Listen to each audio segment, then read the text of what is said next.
معزز ناظرین السلام علیکم۔ سلطان محمد فاتح کے بونم 41 کے پارٹ 3 میں خوش آمدید۔ ایپیسوڈ کے شروع میں ہم دیکھتے ہیں قسطنطنیہ میں شہنشاہ کے دربار کا دروازہ کھلتا ہے اور جندارلی کالا چوغا پہنے ہوئے سپاہیوں کے ساتھ اندر داخل ہوتا ہے۔ سپاہی جندارلی کا چوغا اتار کر اس کے سامنے زمین پہ بچھا دیتے ہیں۔ جندارلی آگے بڑھ کر چوغے پہ آ کھڑا ہوتا ہے۔ شہنشاہ کہتا ہے بولو خلیل پاشا، تم میرے لیے کیا لائے ہو؟ جواباً جندارلی کہتا ہے مظلوموں کے لیے انصاف، معصوموں کے لیے شفقت اور ظالموں کے لیے موت۔ شہنشاہ غصے سے پوچھتا ہے محمد اب کیا چاہتا ہے؟ جندارلی کہتا ہے سلطان محمد خان تمہیں آخری بار خبردار کر رہا ہے، موت سے بچنے اور اس کے انصاف کے سائے میں پناہ لینے کا یہ آخری موقع ہے۔ جندارلی کی بات سن کر پلیتانو کہتا ہے خلیل بہت ہو گئی یہ گستاخی۔ جواباً جندارلی کہتا ہے سچائی تکلیف دیتی ہے استاد پلیتانو، مجھے تم سے اسی جرات کی توقع تھی۔ ہم سب حقیقت جانتے ہیں، حقیقت یہ ہے کہ تم میں حملہ کرنے کی طاقت نہیں ہے۔ پھر اس کے لوگوں کی جانب اشارہ کرتے ہوئے کہتا ہے تمہارے دانشور، تمہارے سینیٹرز، تمہارے کمانڈر یہ سب تمہیں غلط اطلاع دیتے ہیں۔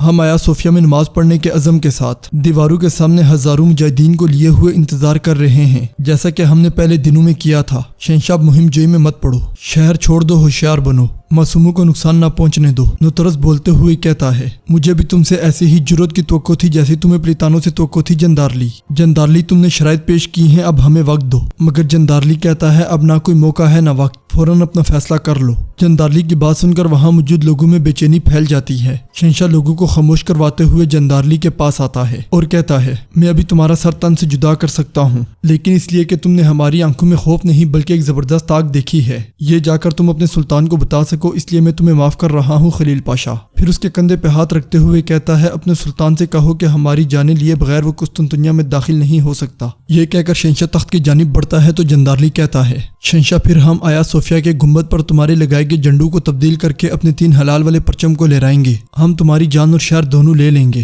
یہ کہتے ساتھ ہی جندارلی چوغے سے نیچے اترتا ہے اور سپاہیوں سے چوغا پہنا دیتے ہیں۔ یہ دیکھ کر شہنشاہ کہتا ہے خلیل پاشا میں تمہاری ثقافت کے بارے میں متجسس ہوں۔ ایورانوس اغلو علی جب آیا تو اس نے جانے سے پہلے اپنا لباس یہیں چھوڑ دیا، خلیل پاشا تم نے اسے کیوں پہن لیا؟ جواباً جندارلی کہتا ہے اس نے اسے تمہارے قلعے میں نہیں بلکہ تمہاری موت کے لیے چھوڑا تھا، اب جب میں اسے واپس لے جا رہا ہوں تو مطلب تمہیں موت سے کوئی نہیں بچا سکتا۔ یہ کہتے ساتھ ہی جندارلی اپنے سپاہیوں کے ساتھ وہاں سے پلٹ جاتا ہے۔ نوترس بھی جندارلی کے پیچھے پیچھے جاتا ہے جبکہ شہنشاہ غصے سے اپنے دانت پیس لیتا ہے۔ دوسری طرف جان گرانٹ تیزی میں سپاہیوں سے سرنگ کھدوا رہا ہوتا ہے۔ ایک سپاہی کو ڈھیلا پڑتے ہوئے دیکھ کر کہتا ہے اپنے اندر ہمت پیدا کرو، قسطنطنیہ کی تقدیر ہمارے ہاتھ میں ہے، ہم جب وقت یہاں ضائع کر رہے ہیں تو ترکوں نے دیواروں کے نیچے کھدائی شروع کر دی ہوگی، جلدی کھودو جلدی کھودو۔ دوسری طرف سے فرانسسکو بھی اپنے سپاہیوں سے سرنگ کھدوا رہا ہوتا ہے اور کچھ محسوس کر کے بلند آواز سے جان گرانٹ کو بلاتا ہے۔ دوسری طرف جان گرانٹ کہتا ہے ہم تمہیں سن سکتے ہیں، ہم یہاں ہیں۔ فرانسسکو کہتا ہے اتنی دیر کیوں کر رہے ہو، جلدی کرو جلدی کرو۔ جواباً جان گرانٹ کہتا ہے سرنگ بہت بڑی تھی فرانسسکو، ہم تمہارے بہت قریب ہیں، ہم تمہیں سن سکتے ہیں۔ فرانسسکو تم بھی ادھر سے کھدائی شروع کرو۔ فرانسسکو پوچھتا ہے کیا ترکوں نے حملہ شروع کر دیا؟ جواباً جان گرانٹ کہتا ہے نہیں انہوں نے ابھی تک حملہ نہیں کیا، محمد نے ایک ایلچی بھیجا ہے، ہمارے پاس شہر واپس جانے کے لیے وقت بہت کم ہے، جب ایلچی شہر سے نکلے گا تو وہ حملہ کریں گے۔ فرانسسکو کہتا ہے کیا قسطنطینوس نے ایلچی کا سر کاٹ کر واپس نہیں بھیجا؟ ایلچی کون ہے؟ جواباً جان گرانٹ کہتا ہے جندارلی کا نام سنتے ہی فرانسسکو غصے سے پاگل ہو جاتا ہے اور کہتا ہے جلدی کھودو اس ملعون گڑھے کو، جلدی کھودو۔ شہر کے اندر جندارلی نوترس کے ساتھ آگے بڑھتے ہوئے پوچھتا ہے مجھے اب تفصیل سے بتاؤ کہ تمہارا دفاعی منصوبہ کیا ہے؟ نوترس کہتا ہے بتانا آسان ہے، قائل کرنا مشکل ہے، دیکھتے ہیں کہ سلطان محمد میری بات مانتے ہیں یا نہیں۔ جندارلی کہتا ہے اس کے نام ماننے کی کوئی وجہ نہیں ہے۔ نوترس کہتا ہے اگر صدر اعظم خلیل پاشا جندارلی سلطان کو قائل نہ کر سکا تو کیا یہ میرے لیے آسان ہوگا؟ جواباً جندارلی کہتا ہے نوترس کیا یہ تمہارا فرض نہیں ہے کہ مشکل کو آسان کرو؟ نوترس کہتا ہے خلیل پاشا اتنے سالوں کے بعد، اتنی محنت کے بعد تم نے ریاست کو فروغ دینے کے لیے آخرکار اس کی طرف منہ موڑ ہی لیا، تمہارے سلطان نے تمہیں چھوڑ دیا، اگر تم اسے نہیں چھوڑتے اور اپنے آپ کو نہیں بچاتے تو تم کسی بھی لمحے موت کو اپنے سامنے پا سکتے ہو۔ جندارلی کہتا ہے روم اور عثمانی ریاست مختلف ہیں، نوترس تم لوگ ریاست کو چھوڑ کر رہ سکتے ہو لیکن ہم ایسے نہیں ہیں، ہم سلطان کے سائے میں ہی رہتے ہیں۔ نوترس اسے لے کر آگے بڑھتے ہوئے کہتا ہے لوگ اپنے راستے پر اکیلے چلتے ہیں خلیل پاشا، آخرکار وہ اکیلے ہی مر جاتے ہیں، ہمارا مقصد صرف یہ ہے کہ اس راستے کو تھوڑا طویل کیا جائے۔ خلیل کیا تم اس ریاست کو فتح یاب نہیں دیکھنا چاہتے جسے تم نے اتنی محنت سے بڑھایا؟ جندارلی کہتا ہے اسے نہ دیکھنے کی کوئی وجہ نہیں ہے۔ جواباً نوترس بس کہتا ہے محمد تمہاری موت کی سب سے بڑی وجہ بنے گا خلیل، ہم دونوں جانتے ہیں کہ کالے لباس کا کیا مطلب ہے، محمد نے تمہیں چھوڑ دیا، اگر تم زندہ رہنا چاہتے ہو تو تمہیں دوسرا دروازہ کھولنے کی کوشش کرنی چاہیے۔ یہ کہتے ساتھی نوترس آگے بڑھ کر ایک کمرے کا دروازہ کھول دیتا ہے۔ دروازہ کھلتے ساتھی اورحان سامنے آ جاتا ہے۔ جندارلی اور اورحان آمنے سامنے آتے ہی ایک دوسرے کو دیکھنے لگ جاتے ہیں۔ ادھر جان گرانٹ فرانسسکو اور اس کے سپاہیوں کو نکالنے میں کامیاب ہو جاتا ہے۔ فرانسسکو تیزی سے آگے بڑھتا ہے تو مٹی زمین پہ گرنے لگ جاتی ہے اور جان گرانٹ اسے پکڑ لیتا ہے، پھر کہتا ہے راستہ بہت تنگ ہے، شتیر مضبوط نہیں ہے۔ فرانسسکو کہتا ہے مجھے جندارلی کے جانے سے پہلے وہاں جانا ہے، مجھے جانے دو، مگر جان گرانٹ اسے پکڑتے ہوئے کہتا ہے میں نے کہا انتظار کرو، سرنگ کسی بھی وقت ہمارے سروں پر گر سکتی ہے، کیا تم سمجھے؟ فرانسسکو کہتا ہے میں جس گڑھے میں ہوں اس سے تب ہی نکل سکتا ہوں اگر میں جندارلی کو مار ڈالوں، اس لیے مجھے اب جانا ہوگا، مگر جان گرانٹ اسے پکڑتے ہوئے کہتا ہے بس بہت ہوا، اپنے آپ کو سنبھالو فرانسسکو، دیکھو اگر تم پرسکون نہ ہوئے تو تم صرف دوسرے جہاں میں ہی جندارلی سے انتقام لے پاؤ گے۔ فرانسسکو پرسکون ہو جاؤ، میرے پیچھے چلو اور میرا تعاقب کرو۔